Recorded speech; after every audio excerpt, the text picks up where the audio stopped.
Hello everyone. Here's a quick recap of our workout from this week. So of course you would start with a warm-up, at least 8 minutes, if not 10. You want to warm up every joint in the body and warm up the muscles before you get started. Our first exercise was a squat with a press up. So which of course you can exclude the press up if that doesn't feel good on the shoulders, but if it does, you want to find your feet shoulder width apart and core is engaged, gaze forward, back straight, and you go down into a squat. So again, that squatting movement where you're sending your hips back with a straight back as if you're sitting on a chair or a bench behind you, and come right up, pushing through the heels. Squeeze the glutes, but not so much that you're moving into the lower body. So going down, coming up, and press up. So that is 1 rep, and you do anywhere between 8 to 12. Our second one was a lateral lift. So we're gonna move the weights. We're gonna have the weights kind of facing forward at a bit of an angle, whatever angle feels natural. And I'm not gonna go fully lateral, so my arms are not gonna be flared all the way to the sides, but at an angle. Imagine kind of like a 45-degree angle, the one that's most comfortable. And you wanna have your shoulder blades steady down your back and your shoulders just hunched just a touch forward. Your hips are steady, and you do that by softening the knees a little bit and core engaged. And 1 rep will look like this. So core engaged, lift and lower. And if I'm gonna do it kneeling one more time just so you can see, same idea, lift all the way and come down with control. And like I said, if you were to see it from the sides, you wouldn't go all the way here, but you would go to somewhere in front of you where it feels like a natural way to lift the arms, just with some extra weight. Our next one was a curtsy lunge. So for curtsy lunges,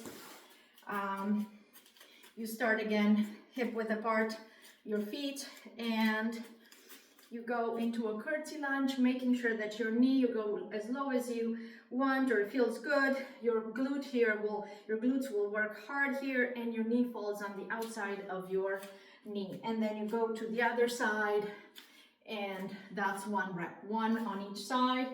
Go again for 8 to 12. And our next one was rows. So upright rows.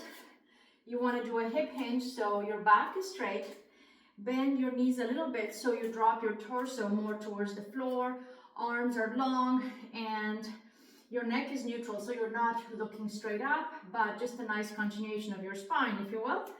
And your arms come up. Think of not just yanking your shoulders up, but really pulling them to this 90-degree, pulling your arms to a 90-degree angle to where you feel the space between your shoulder blades closing nicely. So that would be 1 rep, and bring it up. So again, the muscles that will hold your this position would be your glutes and a little bit your hamstrings, and of course your leg muscles. Definitely not, you shouldn't feel this in your lower back.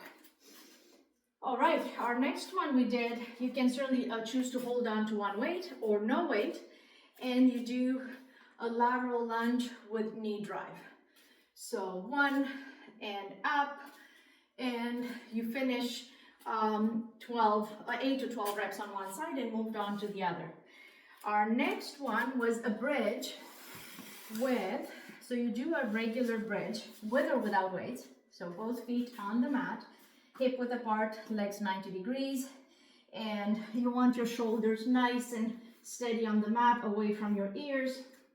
You can use your elbows or your arms straight on the mat, whichever works. The important thing is to imagine that you're grabbing the mat with your feet, or the floor with your feet, so you have a very nice anchor there in your feet. And as you exhale, you lift your hips all the way to where you feel a nice glute engagement. Drop it down either to a tap or just a hover, and bring it right up again. So again, 8 to 12 reps. And once you're on the last one, you hold right there, and then you stabilize your hips and bring your legs one up, one at a time for this march, while you're keeping your everything else stable, like hips, shoulders, torso. And that was our next one. And then comes a side plank, which again, side planks can be very difficult. So you have a few options here. You can just bring it up and hold it. So first of all, your elbow will be under your shoulder, and you bring your torso up on an exhale, so you feel your core engaged here and your obliques. Your knees will be, so legs 90 degrees, and your knees a little bit in front of your, not quite lined up with your hips, but a bit in front. So you can choose to, your palm is on the mat for good support. You can choose to have just this hold of the side plank. You can extend one leg, one arm up, and you do ups and downs for 8 or 12 reps, or you can do your hips, bring your hips down, dip your hips, and come right up to that full engaged side plank. So again, you do your reps, switch over to the other side, whichever one you choose. Like I said, you will progress. So even if you start with just holding the plank, holding that good engagement the whole time, that's great. And then you move on to maybe leg lifts and hip dips, and you'll notice that you're gonna get stronger. And our last one was mountain climbers. So for this one, you want to find your high plank. So if you feel that your wrists are a little bit sensitive to that kind of pressure, you can either try to sort of screw your hands into the mat, kind of opposite directions to each other, and press through your fingers. That can ease the pressure a little bit, or go on your fists, or use weights. And then you extend your legs, right? And you want to find that position of your core. So your wrists are under your shoulders.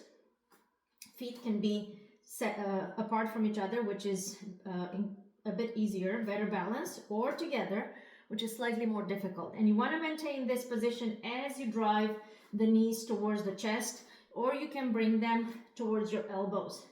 So one knee at a time, that's one rep. And again, you do it for 8 to 12.